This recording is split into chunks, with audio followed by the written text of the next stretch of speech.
नमस्ते, सुप्रभातं। तो प्रारम्भिकसमये सम्प्रति वयं संस्कृतभाषायाः महत्त्वम् इति विषये चर्चां कुर्मः। सायङ्काले तत्र प्रश्नाः सन्ति, प्रश्नान् वयम् आलोचनां कुर्मः एव। तर्हि आरम्भं कुर्मः एव। OSSTT 20-24 ये छात्राः सन्ति तेषां कृते पुनरेकवारं स्वागतमस्ति। संस्कृतभाषायाः महत्त्वम् इति विषये प्रारम्भिकसमये चर्चाम् आरम्भं कुर्मः एव।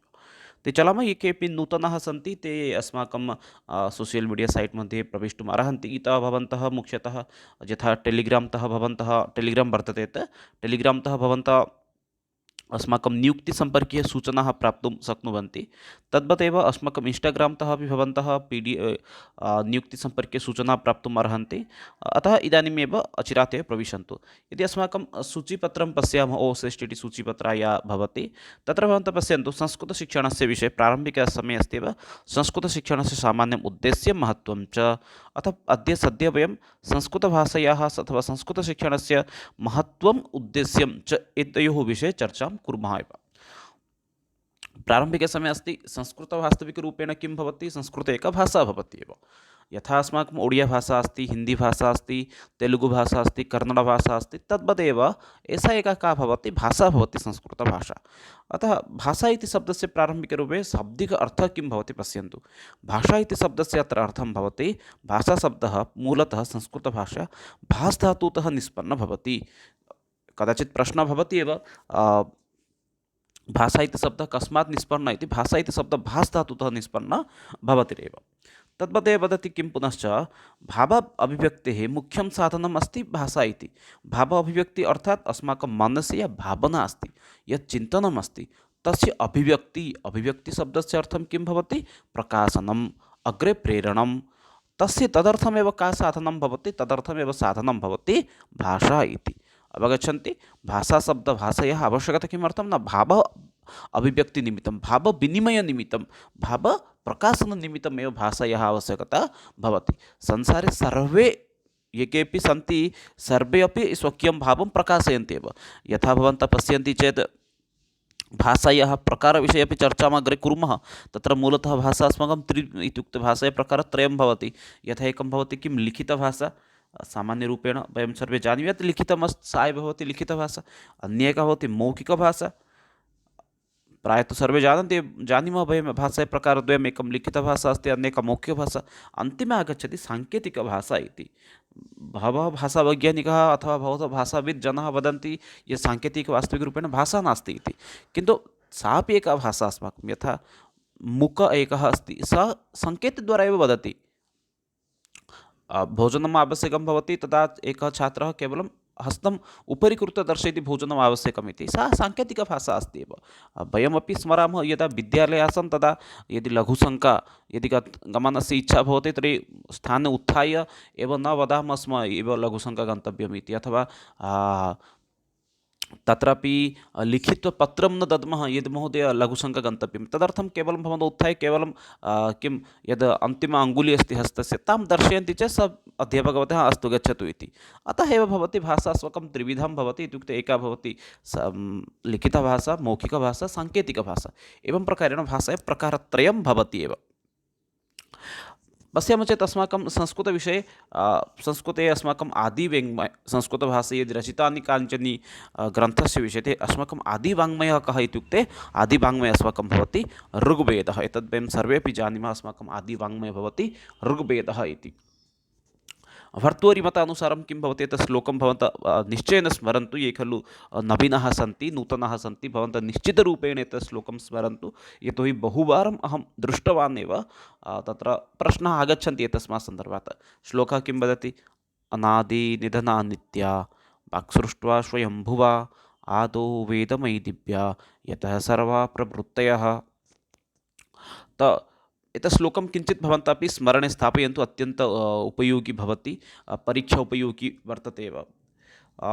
वेदः ब्रह्मयाः मुखनिःसृतवाणी। वास्तविकरूपेण वयमपि जानीमः वेदः किम् अथवा वेदस्य रचनाकारः कः इति यदा प्रश्नः आगच्छति, तस्मिन् समये अस्माकम् उत्तरं गच्छति वेदः अपौरुषेयः, ऋषयः मन्त्रद्रष्टारः। अर्थात् ये ऋषयः सन्ति ते मन्त्रं दृष्टवन्तः। यतोहि वेदस्य रचनाकारोऽपि न कोऽपि वर्तते। अतः अत्र वदति वेदः ब्रह्मा मुखनिःसृतवाणी वास्तविकरूपेण यद् वेदः अस्ति स वेदः किं भवति भगवत् ब्रह्मा अस्ति तस्य मुखात् या वाणी आगता तां वाणीमेव एते ऋषयः दृष्टवन्तः एव अनन्तरं तदेव वेदः इति नाम्ना प्रसिद्धः जातः एव कदाचित् सामान्यपरीक्षासु अपि आगच्छति एव कति वेदाः सन्ति इति तत्र आगच्छति एव चत्वारः वेदाः अस्माकं सन्ति एव के च ते इत्युक्ते ऋग्वेदः यजुर्वेदः सामवेदः अथर्ववेदः एवं प्रकारेण एवं क्रमेण अस्माकं चत्वारः वेदाः सन्ति इति अपि मतं भवति एव तत्र वेदस्य रचनाकारः कः इति यदि प्रश्नः आगच्छति तर्हि वेदस्य विभाजनं यः करोति वेदस्य लेखनकार्यं यः सम्पादयति सः भवति महर्षि व्यासदेवः इति अतः तस्य नाम वयं तत्र चेतुं शक्नुमः एव अस्तु अग्रे गच्छामः एव किञ्चित् एतत् श्लोकं भवन्तः स्मरन्तु अथवा स्क्रीन्शाट् अपि स्वीकुर्वन्तु अत्यन्त इम्पोर्टेण्ट् भवति एव छान्दोग्य उपनिषद अस्ति यतो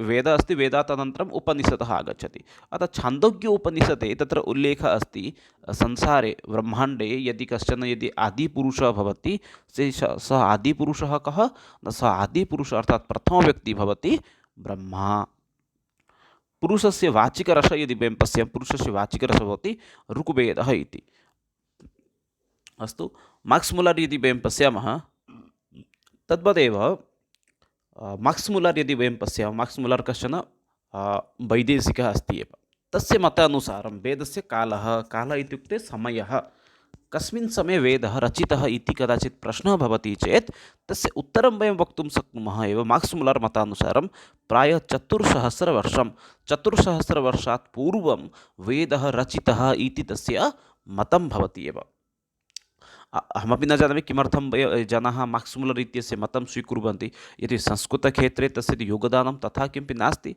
बहवः भारतीयाः अपि सन्ति ये खलु किं कुर्वन्ति इत्युक्ते संस्कृतस्य कृते कार्यं कृतवन्तः अनुसन्धानं कृतवन्तः तेषां मतं किमर्थं न गृहीतं कुत्रापि भवति मार्क्स् मुलर् मतं किमर्थं भवति भवान् स्वयं चिन्तयन्तु एव संस्कृतभाषा यदि प्राचीनरूपं पश्यामः चेत् प्राचीनरूपम् अर्थात् अस्माकं वैदिककालस्य यदि संस्कृतं पश्यामः तत्र प्राचीनरूपं किम् आसीत् छन्दः इति संस्कृतभाषा लौकिकरूपस्य कः जनकः भवति न लौकिकरूपस्य जनकः भवति पाणिनिः इति अर्थात् लौकिकसंस्कृतस्य जनकः एव भवति पाणिनिः यदा पाणिनेः आगमनं भवति तावत्पर्यन्तं वैदिकसंस्कृतस्य प्रयोगो भवति स्म तत्र बहु अशुद्धाः शब्दाः तेपि नियोजितवन्तः अतः पाणिनेः आगमनात् परं लौकिकसंस्कृतस्य उत्पत्तिः भवति पुनश्च तत्रापि किं भवति न व्यावहारिकरूपेण अपि संस्कृतस्य प्रयोगः अपि दृश्यते एव अस्तु तद् अग्रे गच्छामः सम्प्रति यदि वयं पश्यामः सम्पूर्णभारते कति भाषाः सन्ति इत्युक्ते अनऑफिशियल् यदि भाषाणां संख्या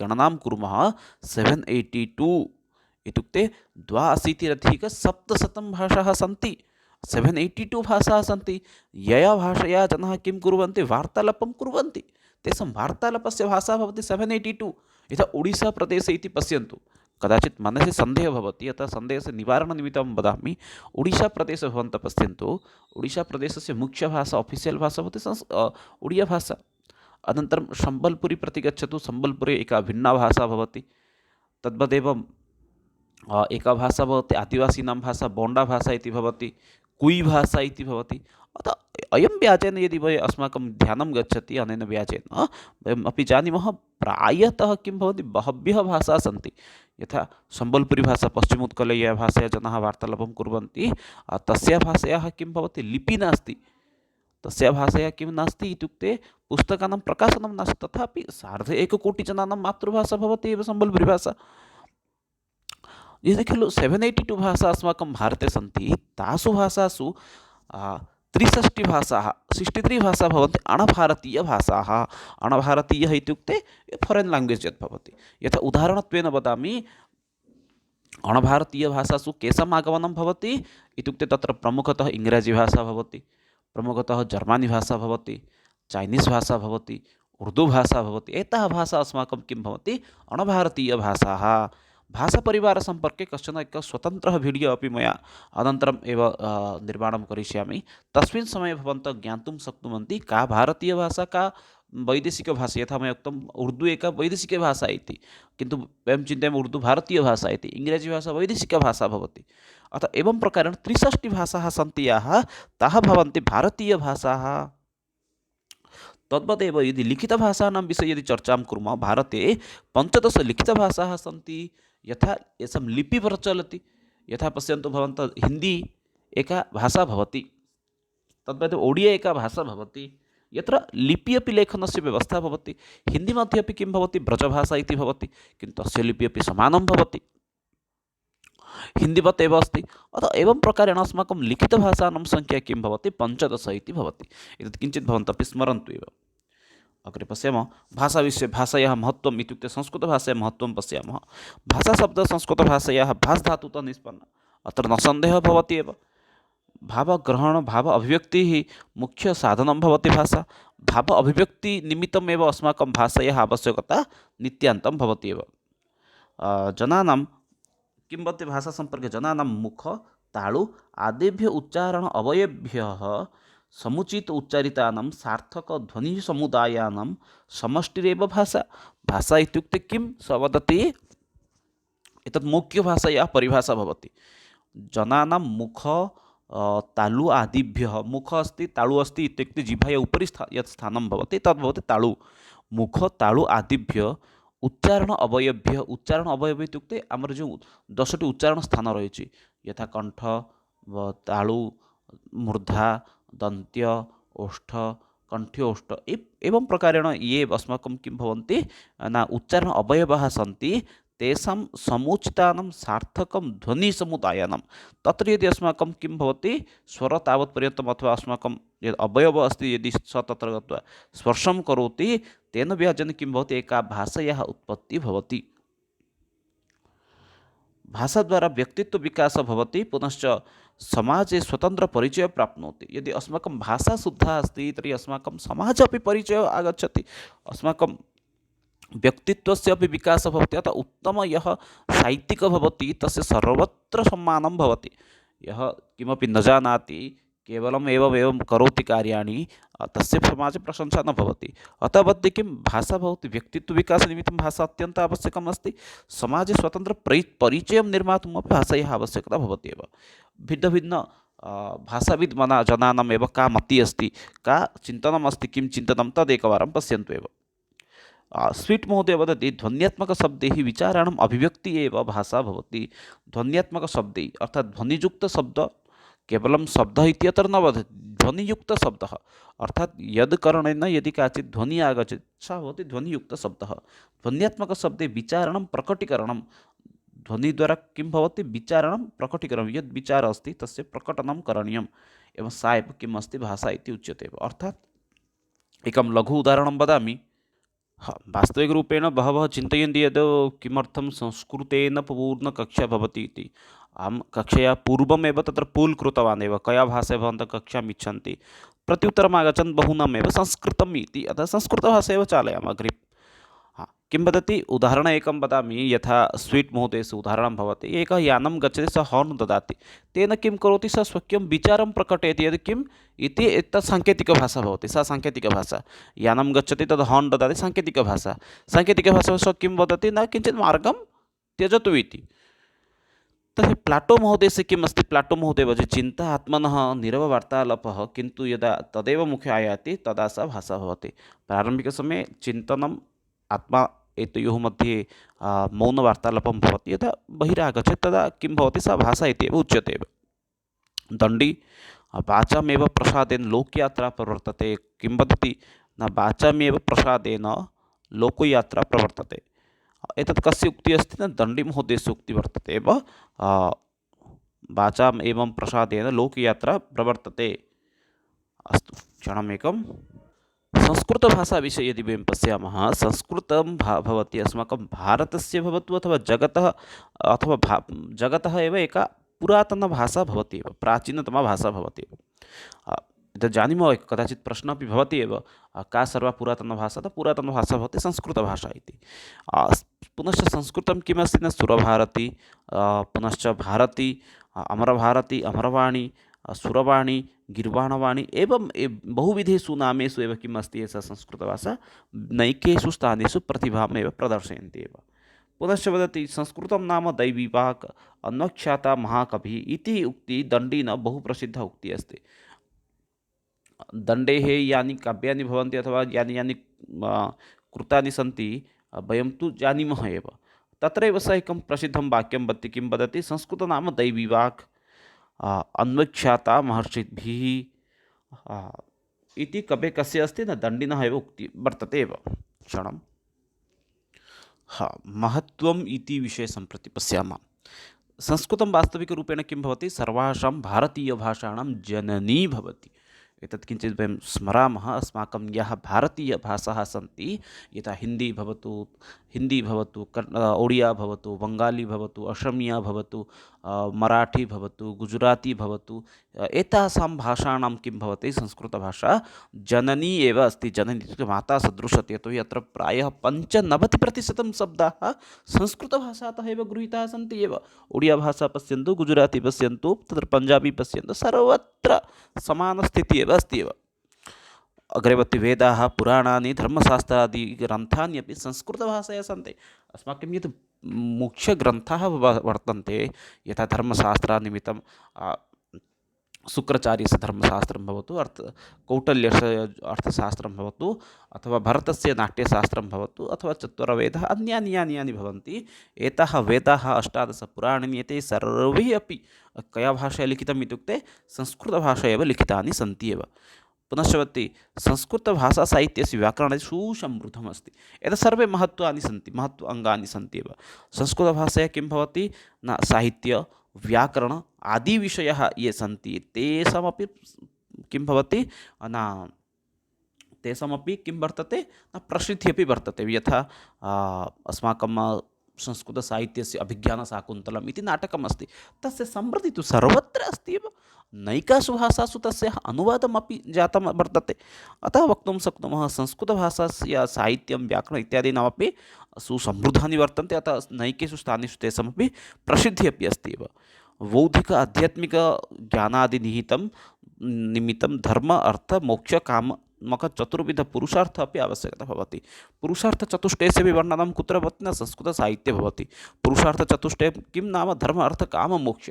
एतेषाम् अर्थः यः किञ्चिदत्र संक्षेपेण वदामि, यः व्यक्तिः किम् अस्ति नाम, धर्मं कर्तुं, धर्मम् अर्जयितुम् इच्छति, तदर्थं किम् अर्थस्य एवं प्रकारेण आवश्यकता भवति एव। अतः सः वदति, धर्म अर्थ मोक्ष काम एतेषां चतुर्विधानामेव किं भवति न, पुरुषार्थचतुष्टयप्राप्तिनिमित्तं संस्कृतभाषा आवश्यकता भवतिरेव।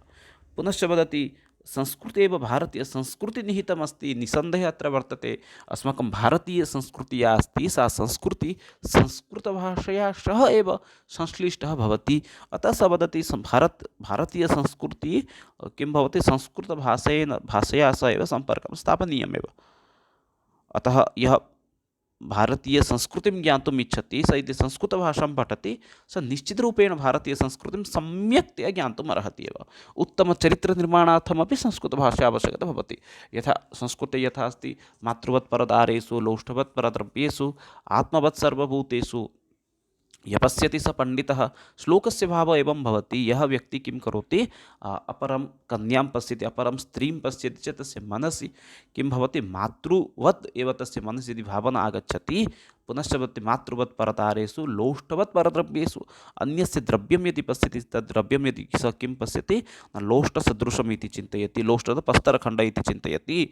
पुनश्च आत्मभूत् सर्वभूतेषु यदस्ति तद् अन्येषां भवति इति यस्य चिन्तनम् अस्ति, सः अपि किं भवति, उत्तमचरित्रवान् भवति एव। संस्कृत एका वैज्ञानिकभाषा अस्ति इत्यपि वैज्ञानिकानां मतं वर्तते। यथा ब्रिक्स् महोदयः भवति, सः तस्य पुस्तके सर्वत्र घोषणामपि कृतवान्, किं नाम, संगणकाय संस्कृतम् एका उत्तमभाषा इति।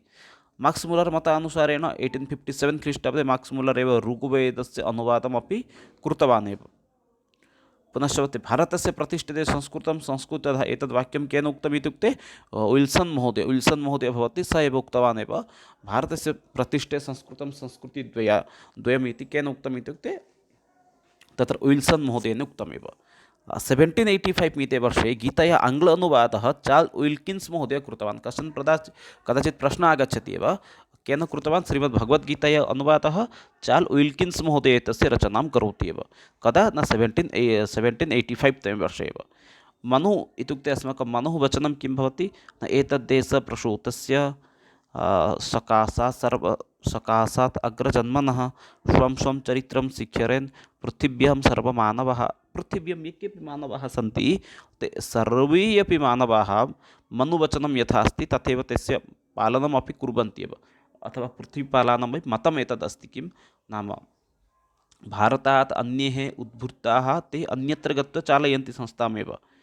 पुनश्च वदति लण्डन् मध्ये अपि एकः विद्यालयः अस्ति, सेण्ट् जोसेफ् विद्यालयः। तत्र प्राथमिककक्षातः केवलं लण्डन् इति न, प्रायः 21 प्रदेशाः सन्ति, 21 देशाः सन्ति यत्र संस्कृतस्य पठनपाठनस्य व्यवस्था वर्तते एव।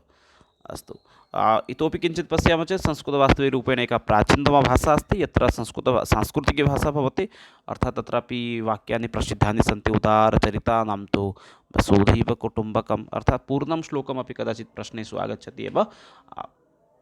श्लोकः किं भवति न, तत्र किञ्चिदपि अस्माकमपि स्मरणे भवेयुः एव।